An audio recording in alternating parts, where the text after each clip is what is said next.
Después del día de Pentecostés, en Hechos capítulo 2, las primeras predicaciones de la iglesia primitiva causaron estupor, conmoción en la comunidad religiosa, a los judíos y los gentiles, potencialmente también a ellos les llegó el mensaje, sobre todo también por los milagros que ocurrieron a partir de Pentecostés en adelante. El Espíritu Santo que ya moraba ahora dentro de los apóstoles y de esas 3.000 personas que se bautizaron en aquel día. Pero así como hubo un rápido crecimiento, también no tardó la persecución sobre la iglesia. Podríamos decir sobre la competencia que se gestó en estos pocos días. En el capítulo 4 de Hechos vemos la primera persecución, donde dos hombres muy simples, Pedro y Juan, hablaron con un denuedo que dejó a su audiencia boquiabierta. Eran simples pescadores, eran del vulgo, pero tenían algo muy importante y muy diferente dentro de ellos, el Espíritu Santo. En el capítulo 7 ocurre este apedreamiento público del primer mártir, Esteban, en manos de aquellas almas enfurecidas que Esteban les dijo: ustedes son culpables de la muerte de Jesús. Ellos no soportaron esto. Y todo lo que se puede leer en Hechos capítulo 7 es un hermoso compendio de la historia de la iglesia hasta ese momento, por Esteban. Cuando Esteban muere, inicia otra gran persecución a la iglesia, hacia los miembros de la iglesia, y fueron esparcidos por otras tierras. Y ellos, ¿qué hacían? Anunciaban el evangelio por estas tierras a las cuales andaban corriendo, andaban escapándose. Comenzó así un movimiento, no solo entre los judíos, sino también entre los gentiles. Un movimiento que hablaba de algo muy especial. Jesús de Nazaret, su muerte y su resurrección y la vida eterna. Antioquía, una localidad a unos 480 kilómetros al norte de Jerusalén, llegó a ser un lugar tan importante como Jerusalén en lo que a capital religiosa se refiere. Noten qué importante lugar era y cómo se le da una situación en este lugar que vamos a tomar de ahí el mensaje. Vamos a Hechos. Noten lo que ocurre aquí. Este movimiento de personas que estaban hablando de Jesús de Nazaret, estaban hablando de su muerte, estaban hablando de su resurrección, estaban hablando de del arrepentimiento de los pecados. Hechos capítulo 11 y versículo 26.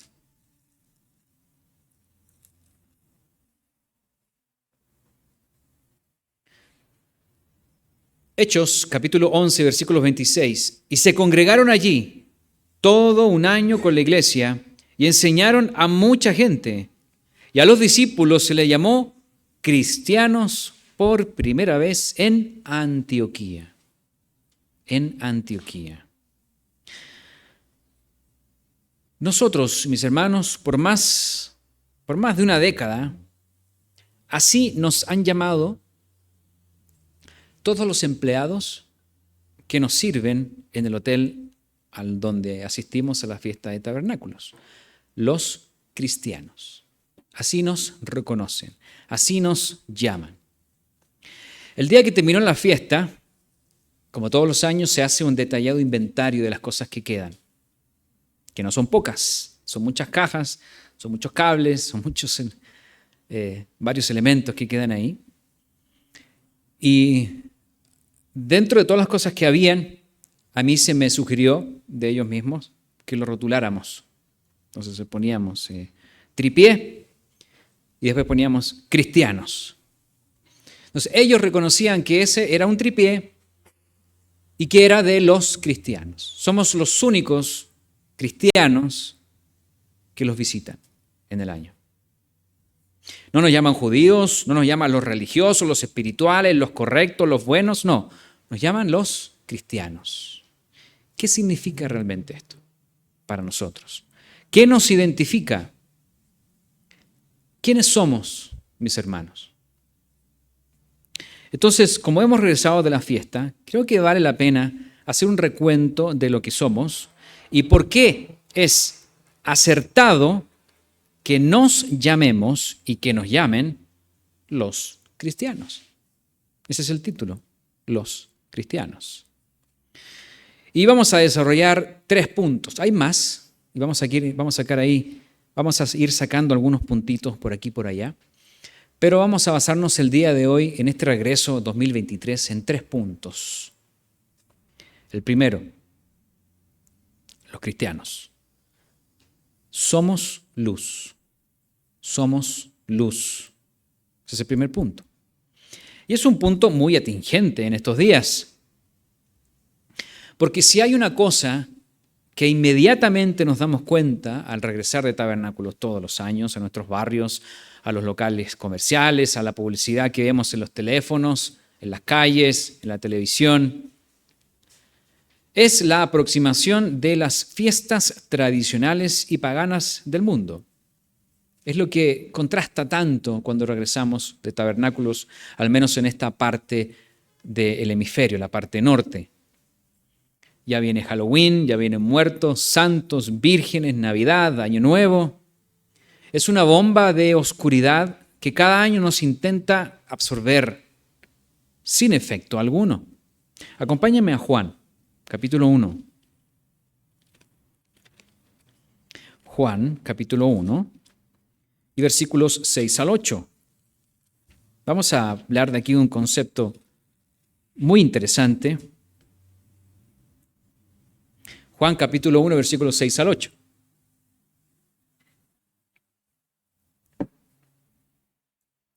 Hablando de Juan el Bautista, dice versículo 6, hubo un hombre enviado de Dios, el cual se llamaba Juan, entre paréntesis, el Bautista. Este vino por testimonio, para que diese testimonio de la luz, a fin de que todos creyesen por él. No era él la luz, sino que para que diese testimonio de la luz. Para que diese testimonio de la luz. Retrocedamos unos cuantos versículos al 3, del 3 al 5. Hablando de la luz que habló Juan el Bautista, dice, todas las cosas por él fueron hechas, y sin él nada de lo que ha sido hecho fue hecho.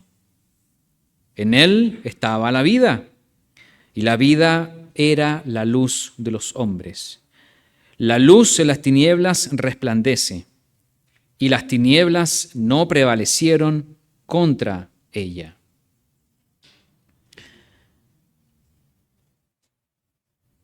Juan el Bautista habló de Jesús. La vida del Mesías era luz para los hombres, eso nos está diciendo Juan. La vida del Mesías era luz para los hombres, y los hombres estaban en tinieblas. Entendemos bastante bien los conceptos. Que las tinieblas no prevalecieron, cuando dice aquí, el versículo 5, las tinieblas no prevalecieron, del griego katalambano, con K, katalambano, significa que las tinieblas no pudieron asirse de la luz, no pudieron apropiarse de la luz, no pudieron prevalecer a la luz. Eso es lo que nos está diciendo. Ahora, se sugiere, aquí un pequeño paréntesis, en los estudios, o una persona que está desarrollando un carácter intelectual en su desarrollo personal, se sugiere que para ampliar el vocabulario y desarrollar una conciencia semántica, esto un poco de la expresión oral y escrita, como por ejemplo el club, un buen ejercicio es conocer varios sinónimos y antónimos. Es un buen ejercicio tener muchos sinónimos de una palabra y los antónimos de esta para poder expresarse de una manera más amplia, más íntegra. Esto es en cuanto a la semántica. Pero el campo que nosotros estamos estudiando aquí no es lo semántico o lo gramatical, no se sujeta a esas reglas porque es un campo espiritual. Por lo tanto, ¿por qué digo esto? No podemos utilizar esta ciencia de la semántica, de los sinónimos y antónimos, No podemos utilizar esta ciencia para decir que las tinieblas son el antónimo de la luz. Algunas veces se percibe que las tinieblas son el antónimo de la luz.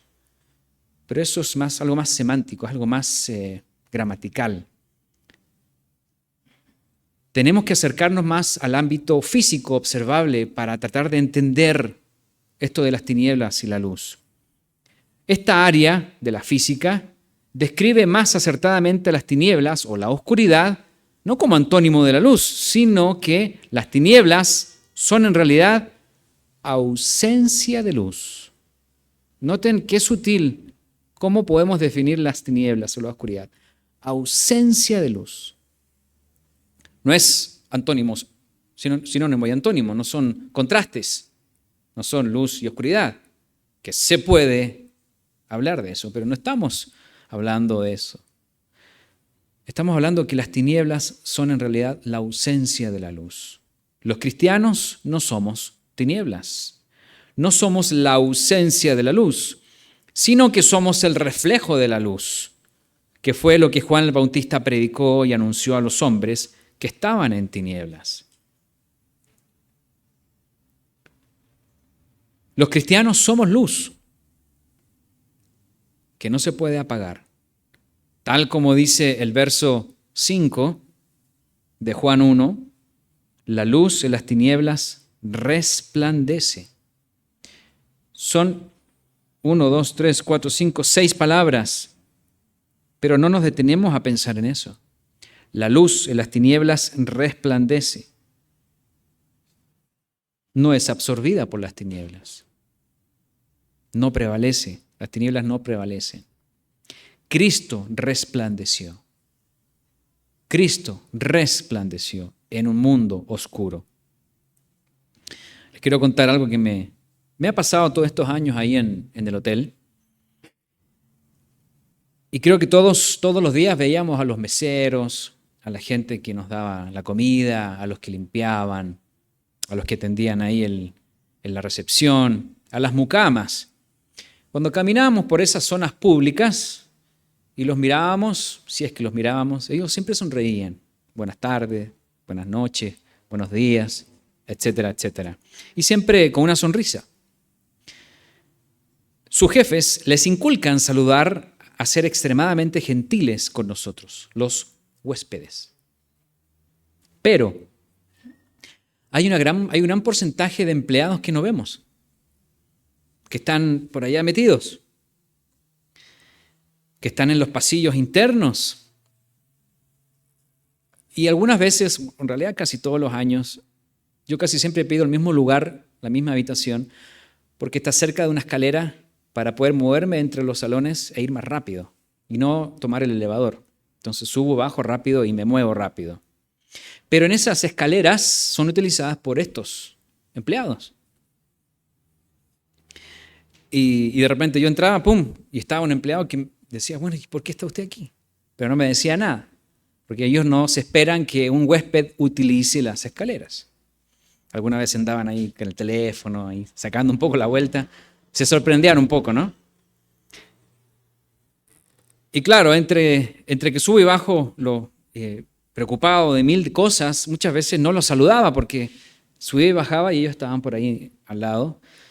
Y me pregunto, ¿no? Esto es una cosa más que nada hacia mi persona, pero también lo pongo como ejemplo para hacernos un análisis. ¿Fui acaso una luz para ellos? ¿Acaso los saludé con una sonrisa? ¿O me di el tiempo de agradecerles en esos pasillos, en esos viajes de ir y venir?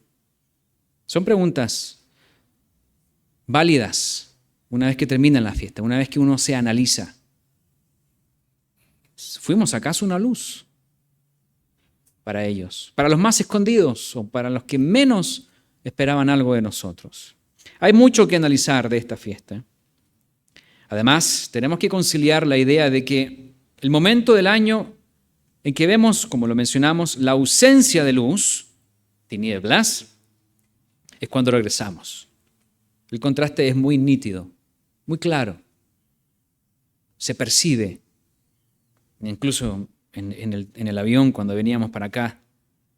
las primeras personas con las cuales me topé, una cantidad de groserías impresionante. Impresionante. Y uno no estaba como acostumbrado a escuchar tanta grosería por esos 8 o 10 días. Estábamos en un ambiente mucho más tranquilo, más pacífico, más cristiano. Y también se habló en el primer mensaje sobre lo sobrecogedor que sucedió en Israel. Por una parte, este grupo terrorista fundamentalista Hamás, ellos mismos califican las acciones de los israelíes, escuche bien, sobre los gazatíes, ahí donde viven un poco más de 1 millón de personas, la zona más densa poblada en el mundo. Los de Hamás dicen que estamos viendo en estos días acciones inhumanas y bárbaras. Eso es lo que el grupo Hamás está diciendo. Pero el ataque inicial por tierra, mar y aire de este grupo Hamás sobre el territorio israelí de hace una semana, ¿cómo se hizo? Tomando rehenes, torturando, violando, masacrando, todo a su paso con una violencia descomunal. No estoy poniéndome en ningún lado, solamente estoy poniendo en la mesa, en el tapete, que esto es ausencia de luz. Esta es la ausencia de luz cuando uno regresa a este mundo.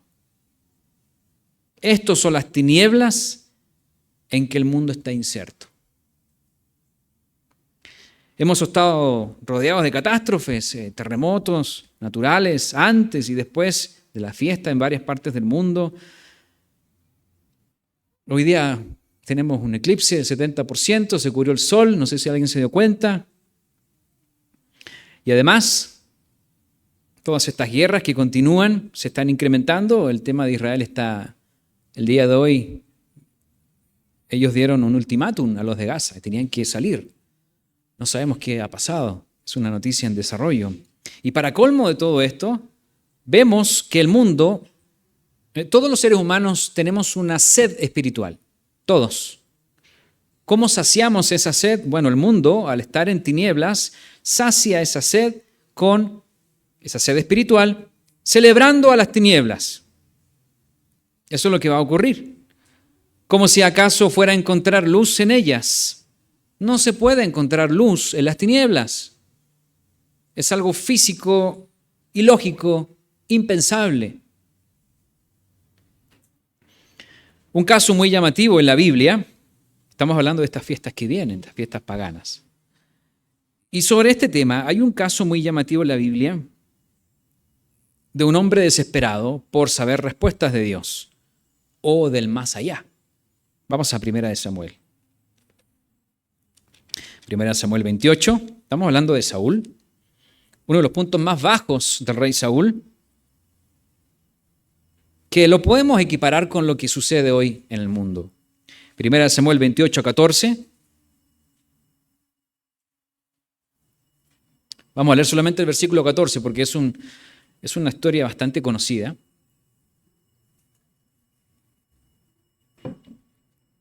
Porque está aquí Saúl frente a esta medium, entre preguntas y respuestas, tal como hoy día se hace con muchas personas. 1 Samuel 28, 14 dice, él le dijo, ¿cuál es su forma?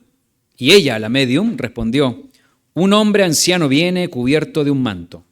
Saúl entonces entendió que era Samuel, y humillando el rostro a tierra, hizo gran reverencia. Conocemos este tétrico relato.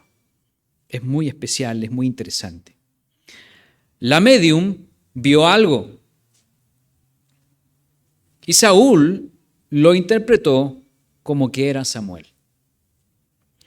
Esa es la parte más importante de este relato. Saúl lo interpretó como que era Samuel, quien ya había fallecido. Esta interacción es real, esto es algo, no es algo simbólico o está tratando de apuntarnos a otro lugar, sino que esto es algo real y es bastante común en el tiempo presente. Esto de consultar a los muertos o a los médiums o a estos puentes. Y aunque algunos lo tomen como un juego,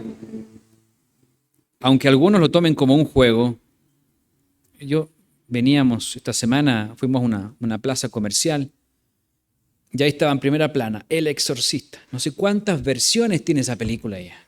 Como 48 versiones, El Exorcista no sé cuánto. Y le siguen dando, y le siguen dando, y la gente sigue viendo esa película. Algunos lo toman como entretención o como un juego, pero la sola intención de acercarse a las tinieblas es muy peligroso. Es muy peligroso. No por nada Dios prohíbe todo tipo de interés hacia estas personas, estos médiums, estos adivinadores, puentes entre el mundo físico y el mundo espiritual, que, según dicen, se comunican con quienes, con los seres queridos fallecidos, para así recibir respuestas del más allá. Y no son baratos. Me han contado, yo no he ido. Sabemos, basados en una premisa de 2 Corintios 11:14, que Satanás se disfraza como ángel de luz. Con esa premisa, cuán fácil es para un demonio fingir ser alguien. Muy sencillo. Y la gente lo cree. Y la gente se queda pensando, se queda ahí y se queda tratando de saciar su necesidad emocional algunas veces y también espiritual. Eso es lo que va a ocurrir en pocas semanas. México, país con una fuerte y colorida tradición de conectarse con los muertos. Tiñe sus calles de la flor de cempasúchil. Por fin lo dije bien, siempre me trabo con esa flor. Cempasúchil. Ofrenda principal de los altares que se levantan dicha noche. Ese amarillo que vemos ya es también uno de los colores que vimos al regresar. Las calles todas ahí llenas de cempasúchil. Ya lo dije 3 veces, vamos bien. No tiene nada de malo recordar a los muertos. Ojo con esto. Nada de malo tiene recordar a los muertos, a nuestros seres queridos. Porque si hemos perdido un ser querido, claro que se le extraña. El punto es que Dios prohíbe consultar a los muertos. Y punto. Deuteronomio 18. Deuteronomio 18. Versículos 10 al 13. ¿Qué pasaba en Palestina? ¿Qué pasaba en este pueblo lleno de paganismo, lleno de tradiciones y de culturas que adoraban el más allá y tenían todo tipo de rituales? Cuando llegó Israel,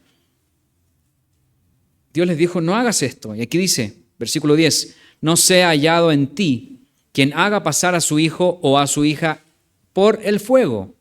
Esto de donar a sus hijos a estos dioses.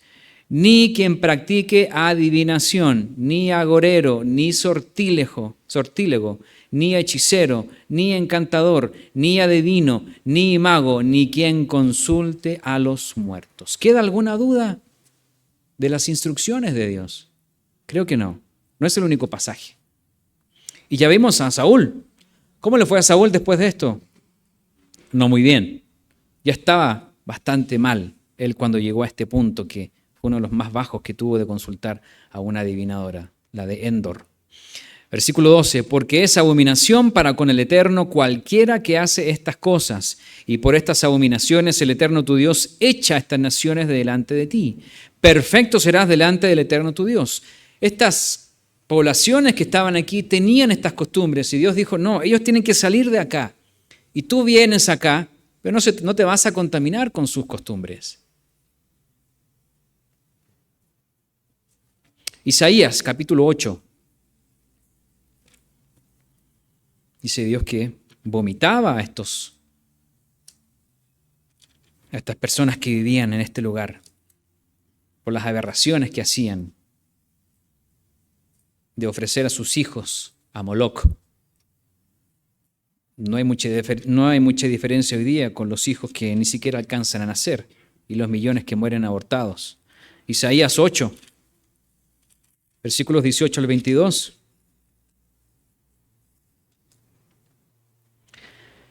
He aquí, yo y los hijos que me dio el Eterno somos por señales y presagios en Israel, de parte del Eterno los ejércitos que mora en el monte de Sión. Y si os dijeren, preguntad a los encantadores y a los divinos que susurran hablando, responded, ¿no consultará el pueblo a su Dios? ¿Consultará a los muertos por los vivos? a la ley y al testimonio. Si no dijeren conforme a esto, es porque no les ha amanecido, y pasarán por la tierra fatigados y hambrientos, y acontecerá que teniendo hambre se enojarán y maldecirán a su rey y a su Dios, levantando el rostro en alto, y mirarán a la tierra, y aquí tribulación y tinieblas, oscuridad y angustia, y serán sumidos en las tinieblas. Mis hermanos, esto no es ni dulce ni mucho menos un truco. La realidad es que el mundo está en tribulación, está en tinieblas, está en oscuridad, está en angustia, y es tan triste porque se esmera tanto en seguir hundiéndose más y más. Algo similar a los tiempos de hoy ocurrió en los días del joven Samuel, dedicado a Dios por su madre, Ana. Samuel comprendió exactamente por qué Israel estaba tan mal enfocado, tan lleno de tinieblas. Acompáñenme a 1 Samuel, capítulo 7. 1 Samuel, capítulo 7 y versículos, vamos a leer solamente el versículo 3.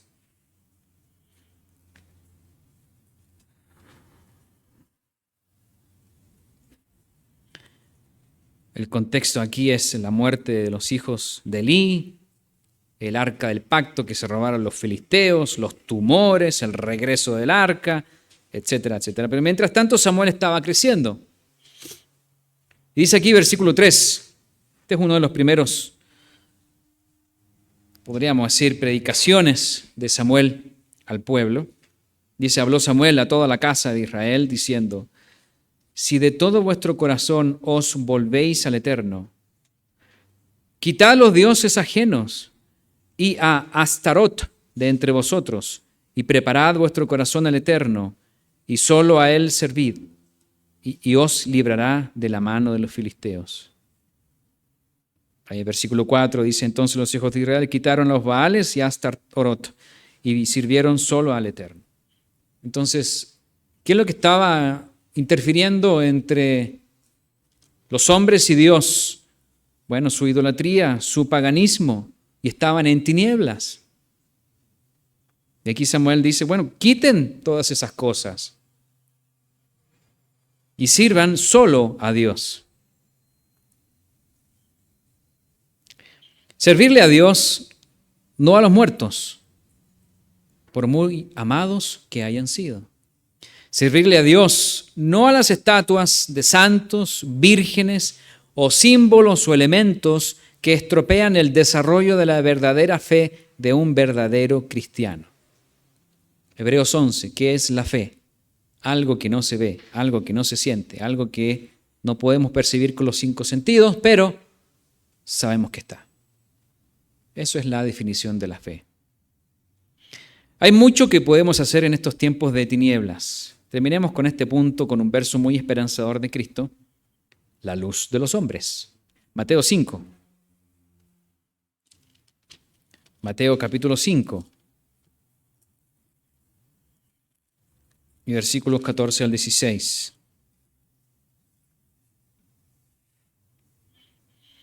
Se refiere a nosotros como cristianos, los cristianos. Vosotros sois la luz del mundo. Una ciudad asentada sobre un monte no se puede esconder, ni se enciende una luz y se pone debajo de un almud, sino sobre el candelero y alumbra a todos los que están en casa. Así alumbre vuestra luz delante de los hombres para que vean vuestras buenas obras y glorifiquen a vuestro Padre que está en los cielos. La luz no se puede esconder. Las tinieblas es la ausencia de luz, pero la luz no se puede opacar, no se puede esconder, no se puede. Las tinieblas no la van a asir, no le van a ganar nunca. Por eso es tan importante considerar que los cristianos somos luz. No podemos ser otra cosa. Punto número 1. Ahora vamos al punto número 2. Los cristianos, seguidores de Cristo, celebramos las fiestas. Celebramos las fiestas. Siempre comento lo que me dijo una persona que llegó a la iglesia por el internet. Esta persona andaba sospechando de que muchas de las festividades que hay en este mundo son como un poco extrañas. No están en la Biblia, son como una mezcla de muchas cosas. Entonces, abrió su computador, abrió Google e hizo una búsqueda noble, sencilla y clara. ¿Qué es lo que buscó? Fiestas de Dios. Tan sencillo como eso. Fiestas de Dios. ¿Qué apareció? Navidad, muertos, Samhain, santos, Año Nuevo, nada de eso. Encontró Pentecostés, una palabra que algunos cristianos la utilizan. Encontró panes y levadura, ¿qué es eso? Encontró trompetas, encontró tabernáculos, nombres muy poco conocidos en la comunidad cristiana. Pero ahí estaban. Esa persona entró a la iglesia. Estas festividades bíblicas no las ha hecho santas Moisés ni ningún hombre, sino que Dios las ha establecido como la columna vertebral para conocerlo a Él, para acercarnos a Él, para ver cómo es su carácter, cómo es su perfecto plan que ha diseñado para que el hombre llegue a ser como Él, como Dios. Levítico 23:4, ya leímos algo de esto. Levítico 23:4.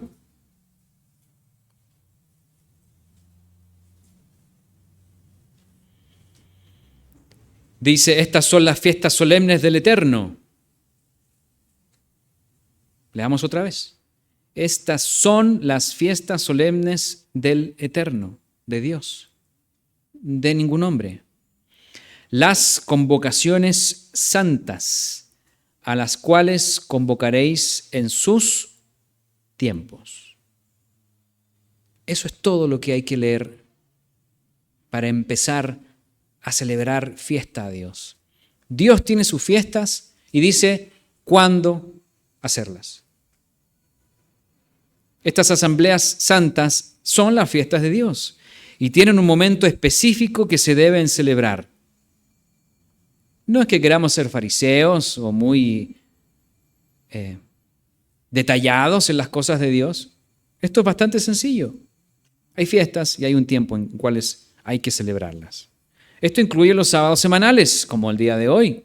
No nos reunimos el miércoles o el martes porque ese día me sentí una emoción espiritual muy grande y me quise juntar con todos, que no tiene nada de malo. Pero primero es lo que nos dice Dios. Los sábados semanales y los sábados anuales. Veamos algo de esto en el libro de Nehemías, capítulo 9. Nehemías, capítulo 9 y versículos 13 al 14.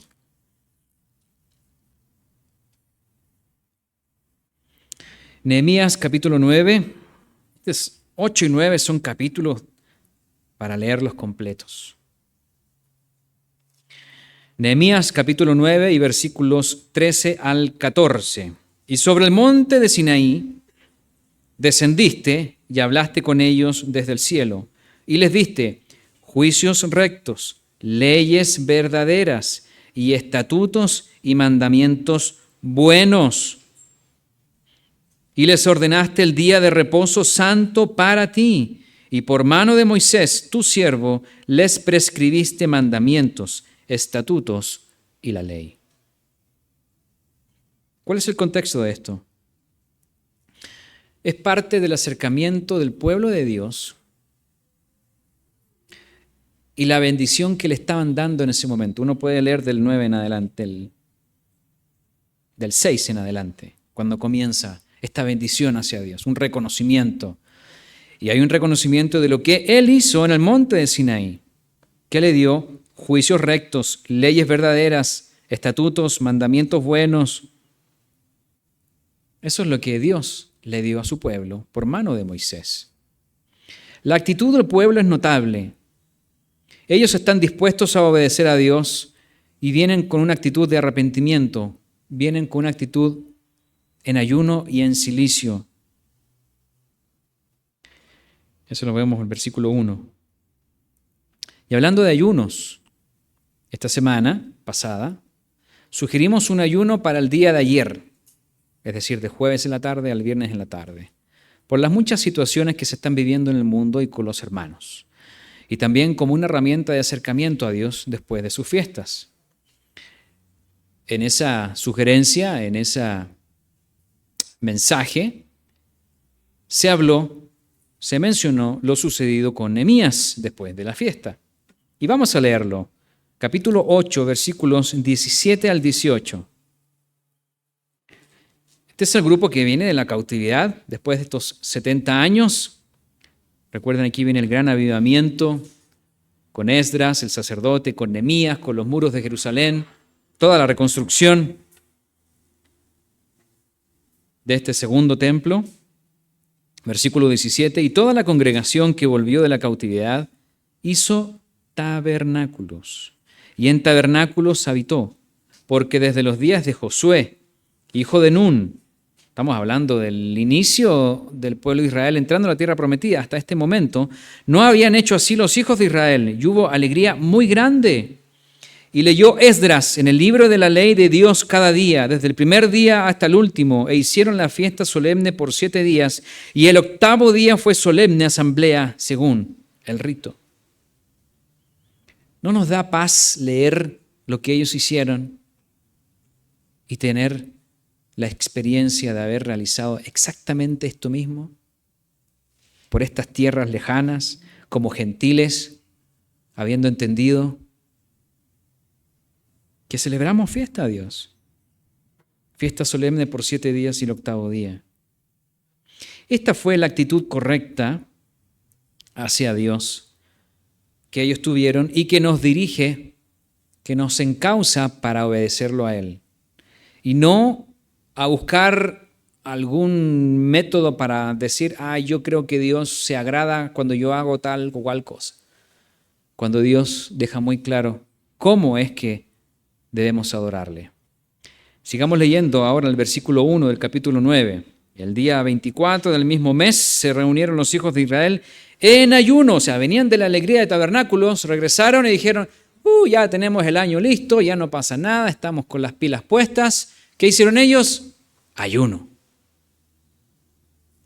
La actitud de ellos es muy, muy destacable. Creció en ayuno y con cilicio y tierra sobre sí. Ya se había apartado la descendencia de Israel de todos los extranjeros, y estando en pie, confesaron sus pecados y las iniquidades de sus padres, y puestos de pie en su lugar, leyeron el libro de la ley del Eterno su Dios, la 4ª parte del día, y la 4ª parte confesaron sus pecados y adoraron al Eterno su Dios. Los cristianos no se disfrazan de muertos. Somos muertos al pecado y vivos para Dios.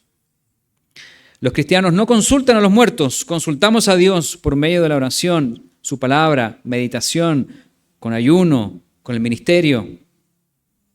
Los cristianos no celebramos a los muertos, celebramos la vida que nos ha dado Dios por medio de Jesús y la esperanza de que esa vida sea eterna. Los cristianos no adornamos un árbol perenne con luces, adornamos nuestras vidas con frutos del Espíritu Santo. Amor, gozo, paz, paciencia, bondad, benignidad, fe, mansedumbre, templanza. Esos son los frutos que nosotros tenemos que desarrollar en nuestras vidas y no un pedazo de plástico con luces. Los cristianos no ilusionamos a nuestros hijos para darles regalos temporales, sino que les hablamos del reino, creyéndolo y saludándolo, sabiendo que será el mejor regalo que podemos recibir. Y así podemos seguir. Luz, las fiestas, los mandamientos, etcétera, etcétera. Los cristianos nos acercamos a Dios celebrando sus fiestas, las que están claramente instruidas en su palabra.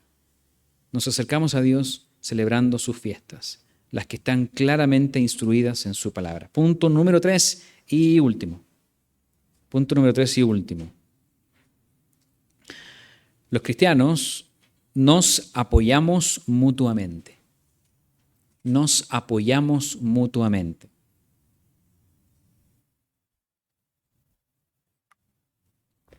Una comunidad es un grupo de personas conformada por miembros que viven en base a mismos principios y creencias.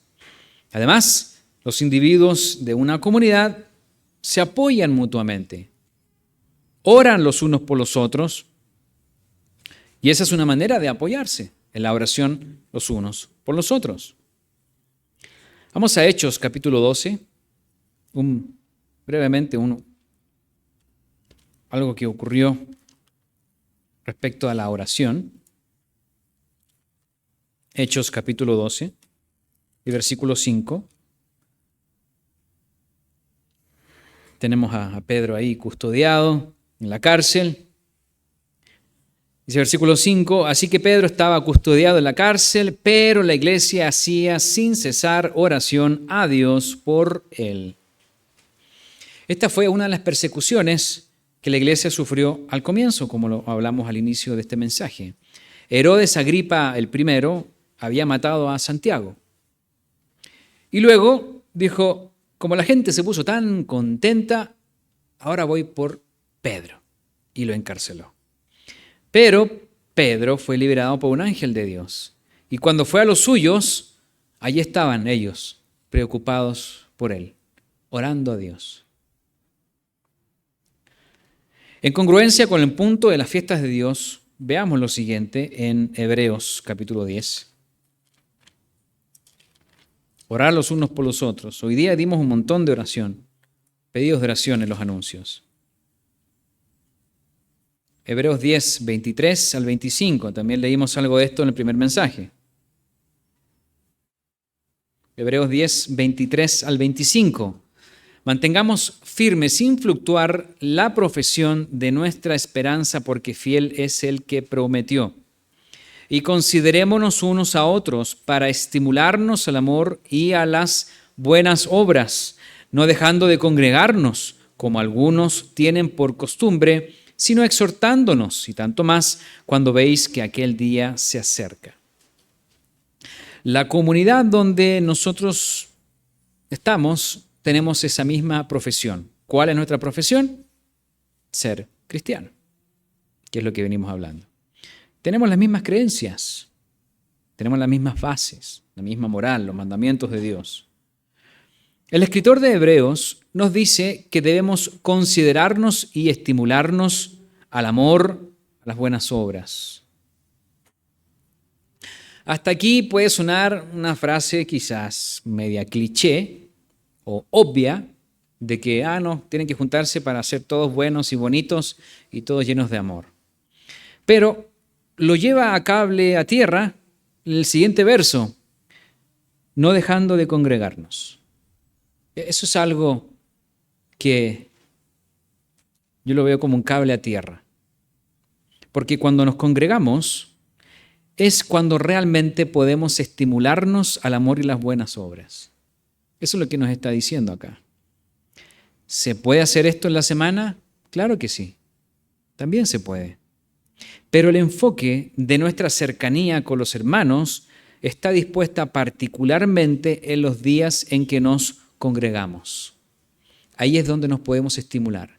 Ahí es donde nos podemos estimular al amor, a las buenas obras, a las ideas, cuando nos congregamos. ¿Y qué días nos vamos a congregar? Éxodo 31.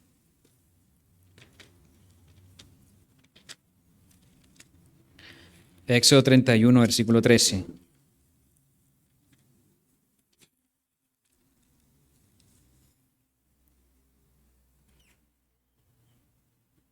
Éxodo 31, 13. Tú hablarás a los hijos de Israel diciendo, en verdad vosotros guardaréis mis días de reposo, porque es señal entre mí y vosotros por vuestras generaciones, para que sepáis que yo soy el Eterno que os santifico.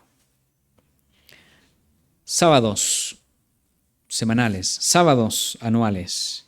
Cuando nosotros nos reunimos, cuando nosotros nos congregamos, no solamente sábado a sábado, sino también en los sábados anuales, Dios nos santifica. Versículo 13 al final dice, para que sepáis que yo soy el Eterno que os santifico. Somos una comunidad, somos la congregación del desierto.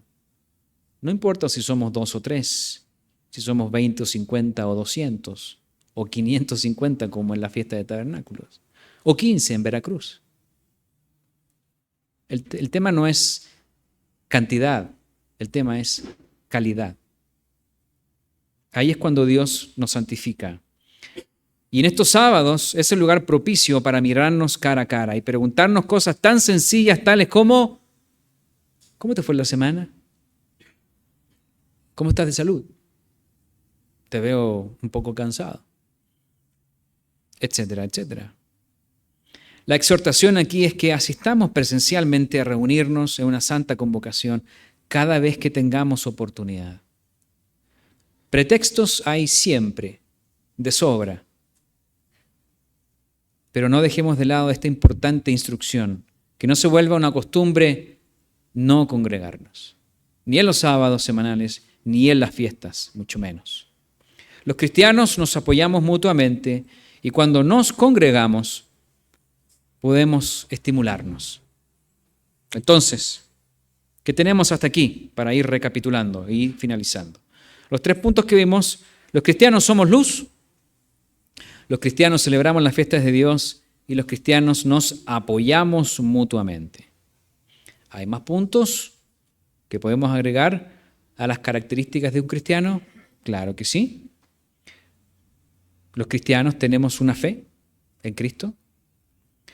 Los cristianos nos arrepentimos de nuestros pecados, como la actitud de Nehemías que leímos.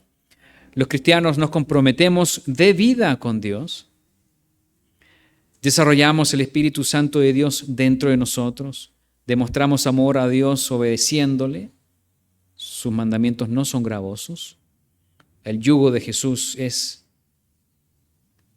ligero, no es pesado. Entre muchas otras cosas. Entonces podemos agregar aquí varias otras más. Conclusión. Estas son las características que un cristiano tiene, o algunas de ellas. Pensemos en ellas para tener una identidad en esta comunidad a la que pertenecemos, al cuerpo de Jesús, que es un cuerpo espiritual de muchos miembros, de muchos dones, que todos funcionamos y nos apoyamos. Y somos cristianos que manifestamos esta identidad no tanto por palabras, sino por hechos. Terminemos con un verso muy inspirador en Daniel 12. Y con esto ya finalizamos. Daniel capítulo 12, el último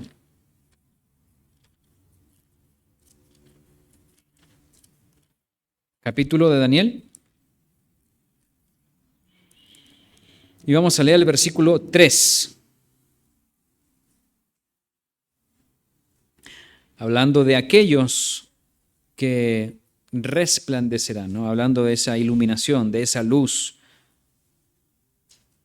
Dice versículo 3, los entendidos resplandecerán como el resplandor del firmamento. Y los que enseñan la justicia, uno se podría preguntar, bueno, ¿qué tipo de justicia es la que estamos enseñando hoy? Es la que está aquí, en las Sagradas Escrituras. No la que la vida le ha enseñado. Es lo que Dios nos enseña en las Sagradas Escrituras. Y los que enseñan la justicia a la multitud, como las estrellas a perpetua eternidad. Que tengamos un feliz sábado.